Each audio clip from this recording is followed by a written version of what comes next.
ini Mal. Kemarin kan setelah saya ke sana ke teman saya itu, dia nanya, dia bilang gini, Jir, benerkah? Bener apa yang dikatakan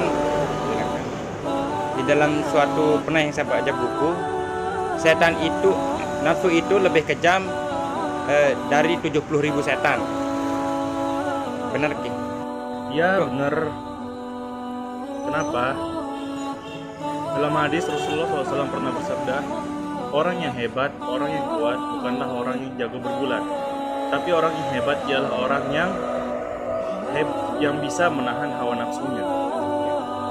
Kemudian Al-Habib Abdul Qadir Bahmud juga pernah mengatakan bahwasanya orang yang dikuasai oleh setan itu lebih kejam, lebih keji, lebih hina dibandingkan orang yang dikuasai oleh 70 setan sekalipun. Kenapa demikian? Karena setan itu dia masih mengenal Allah. Dia masih tahu bahwasanya Allah itu Tuhan. Dan dia itu takut kepada Allah. Setan itu takut kepada Allah.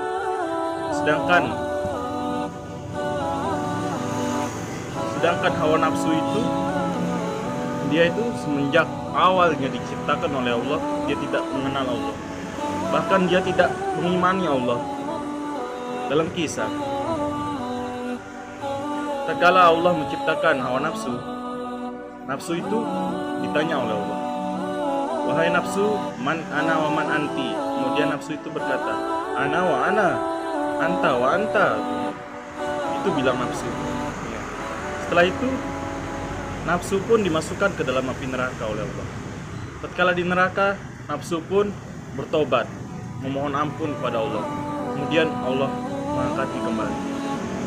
Setelah itu Allah pun bertanya kepada nafsu lagi, wahai nafsu, man ana wa man anti. Kemudian nafsu menjawab, ana wa ana, anti wa anta wa anta.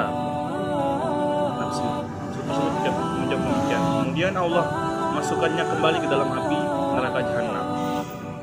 Tatkala di api neraka jahanam, nafsu pun bertobat kembali. Kemudian Allah mengangkatnya lagi. Kemudian Allah bertanya, wahai nafsu, man ana wa man anti. Nafsu menjawab, ana wa ana, anta wa anta. Kemudian Allah berkata, aku tidak akan memberikanmu rezeki, tidak akan memberikanmu makanan. Kemudian nafsu pun menjadi lemas. Dia lemas. Tatkala ia lemas, Allah bertanya lagi, wahai nafsu, man ana wa man anti. Kemudian nafsu menjawab, anta robbi wa ana abduh. Engkau adalah Tuhanku dan aku adalah hambamu. Engkau adalah Tuhanku yang mana aku selalu meminta kepadamu dalam rezeki ataupun makanan. Oleh karena itu, nafsu itu dapat diredam, dapat ditekan oleh orang-orang yang berpuasa. Itu aja. Oh, berarti nafsu itu dapat dihapus atau dapat dikontrol oleh puasa. Dan itu pun orang-orang yang benar-benar yakin, orang-orang yang benar-benar berpuasa ya, gitu, dengan niat setulus hati, ikhlas gitu. Jangan seperti orang yang hanya Islam KTP, ya. Islam KTP puasanya setengah-setengah gitu. Dia puasa tapi matanya nggak bisa dijaga, hidungnya mencium aroma-aroma yang enak. Di tetangganya nggak puasa, dia itu yang bikin naik, ya, gitu. Itu yang bikin naik lagi itu. Itu aja. Kalau gitu, makasih ya Mal ya, sudah memberikan motivasi. Siap. Dan sekarang ini saya ke teman saya, karena pas sengaja saya datang ke sini Mal, untuk menanyai seperti pertanyaan seperti ini.